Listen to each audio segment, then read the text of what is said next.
On a clear Monday morning, traffic flowed steadily along a major southern European highway. The air was crisp, and the first rays of sunlight painted the asphalt in soft gold, promising another ordinary day for those on the road. Commuters, trucks, and travelers moved through a landscape of fields and olive groves, each focused on their own journey. Some drivers sipped coffee, others listened to the radio, all wrapped in their own morning routines as the countryside slipped by. The atmosphere was routine, the hum of engines blending into the background. Occasional birds soared overhead, and the distant sound of tires on pavement was almost soothing. Among the vehicles was an armored van, indistinguishable from the rest, following its usual route. It was just another part of the morning traffic, its presence barely noticed by those around it.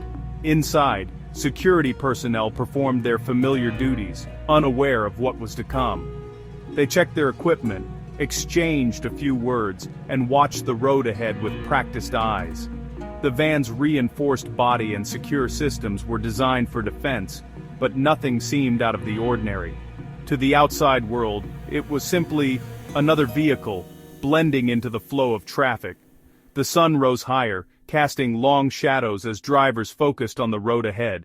The day was beginning in earnest, and the pace of life on the motorway quickened. The highway, a vital artery for the region, was calm and predictable. It connected towns and cities, carrying people and goods across the landscape day after day. No one suspected that a meticulously planned event was about to unfold. The sense of normalcy was complete, masking any hint of what was coming. The armored van moved with traffic, just another shape in the procession. Its destination was routine, its journey seemingly uneventful. Each driver remained isolated, unaware of the intentions of others. The anonymity of the motorway offered comfort, but also concealed hidden stories. The stage was set for a dramatic interruption to the morning's routine. In the midst of this peaceful flow, something extraordinary was about to happen. In this environment of quiet transit, the conditions for an extraordinary event were already in place. The calm before the storm lingered, unnoticed by all who traveled that road. The operation was meticulously planned, not a crime of impulse. Every detail was scrutinized, every contingency considered. This was the work of professionals, not amateurs, and their precision would soon become evident.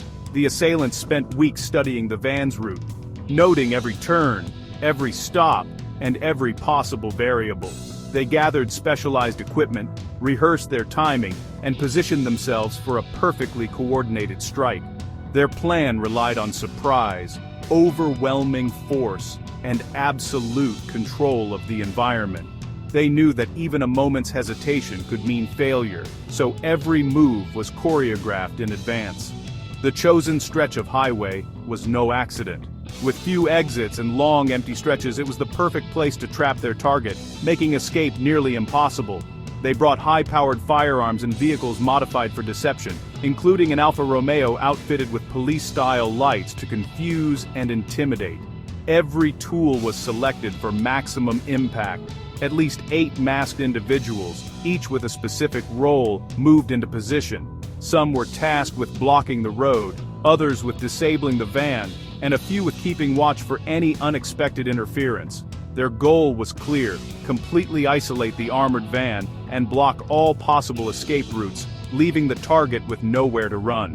Multiple vehicles formed a formidable barrier, trapping the van and creating a buffer from other traffic.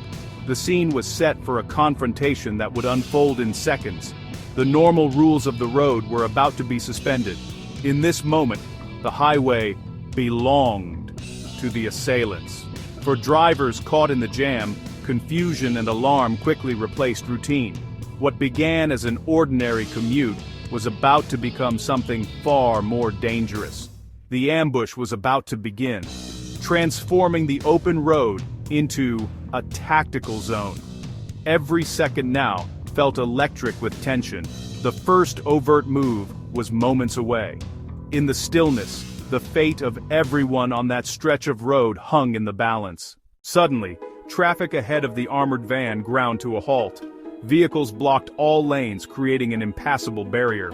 For the van's security team, This was the first sign of trouble. The assailants emerged, masked and armed, escalating the situation instantly.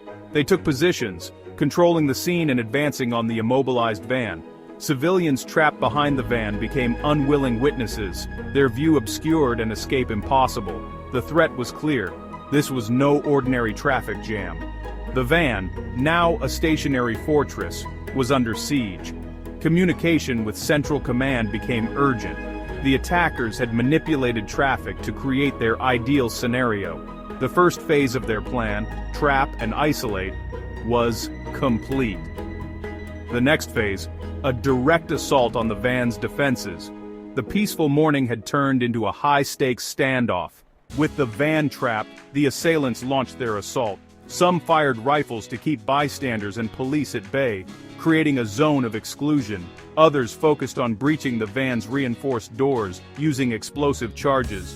The blast echoed across the highway, targeting structural weak points. This was a tactical operation, not a random attack. The explosion was both a breach and an alarm, alerting authorities and raising the stakes. The attackers rushed to access the cargo, knowing time was running out. Viral footage captured the chaos as they worked against the clock. The operation's success now depended on these critical moments. Could they break through the final barrier before police arrived? The explosion breached the van's outer doors, but the attackers faced an unexpected obstacle. The van's spuma block system activated, filling the cargo area with solidifying foam. The money was instantly sealed, inaccessible despite the attackers' efforts. Their tools, rifles, and explosives were useless against this chemical defense. Frustration mounted as the foam hardened, denying them the prize. The plan had failed to anticipate this last line of defense. The sound of the explosion was replaced by the quiet defeat of hardening foam. The heist was over. The assets were secure. The attackers had no choice but to abandon their objective. Their window of opportunity closed rapidly. The foiled robbery now became a desperate escape. Technology, not violence, had decided the outcome. Realizing their failure, the assailants retreated in haste. The coordinated assault dissolved into a chaotic withdrawal. They scattered, fleeing in multiple vehicles, some of which were later abandoned. The highway was left blocked, the armored van damaged, but secure. Civilians emerged from their cars, shaken but unharmed. The Carabinieri arrived, securing the scene and beginning their investigation. No injuries were reported, but the search for the attackers was now urgent. Evidence, vehicles, shell casings, explosive residue was left behind. The manhunt began, with law enforcement piecing together the assailants' escape.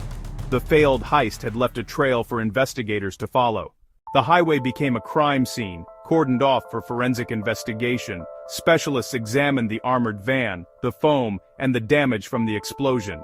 The abandoned Alfa Romeo was a key lead, searched for fingerprints and clues. Investigators traced the car's history and analyzed its modifications. The use of police-style lights and military-grade weapons suggested organized crime. Witnesses and viral footage provided additional details. Analysts compared the tactics to previous heists, searching for links to known groups. The investigation expanded, seeking not just the attackers, but the network behind them. Every piece of evidence was a potential breakthrough. The goal turned masked anonymity into concrete identities. The investigation soon led to the arrest of two suspects, aged 38 and 61. Their capture marked a breakthrough, but the search for at least 6 accomplices continued. The charges were severe: attempted murder, aggravated robbery, use of war weapons, and resisting police. The firing of weapons during the attack underscored the crime's violent nature. The arrests provided new leads, but the case was far from closed. Authorities emphasized the ongoing manhunt and the priority of dismantling the entire network. The legal process began, moving the case from the highway to the courtroom. The public and security industry watched closely as the investigation unfolded. The message was clear. Such attacks would be met with determined law enforcement response. The battle had shifted from the road to the realm of justice. The failed heist highlights the evolving battle between criminal tactics and security innovation. Each attempt to breach the system becomes a test of both human creativity and technological advancement, pushing both sides to adapt and outthink the other. The attackers' military-style planning met its match in modern technology. Their meticulous preparation, from equipment to timing, was ultimately outmaneuvered by a network of sensors, alarms, and rapid response protocols. The Spuma block system proved that active denial can outsmart brute force. Its layered defenses, designed to anticipate and neutralize threats, turned the tide in favor of security. The incident forces a re-evaluation of how we protect high-value assets in a world of sophisticated threats. It's a reminder that security is not static, but a living process that must evolve with the risks. The armored van, a symbol of economic stability, was tested and prevailed. Its resilience under pressure reassures not just those who rely on it, but the broader public as well. The event underscores the need for intelligent security solutions over mere physical barriers. Smart systems, capable of learning and adapting, are now essential in the face of evolving criminal strategies. Human ingenuity was evident on both sides, in the criminals' planning and the designers' foresight. This ongoing contest of wits shapes the future of security, demanding constant vigilance and innovation. Minimal harm resulted, not for lack of intent, but because technology made violence pointless. The tools of aggression were rendered obsolete by systems designed to protect life above all else. The story leaves us questioning where our greatest responsibility lies, in perfecting defenses or understanding the roots of such desperate acts. Perhaps true security is found not just in stronger barriers, but in addressing the causes that drive people to such extremes. In the end, innovation, not aggression, determined the outcome.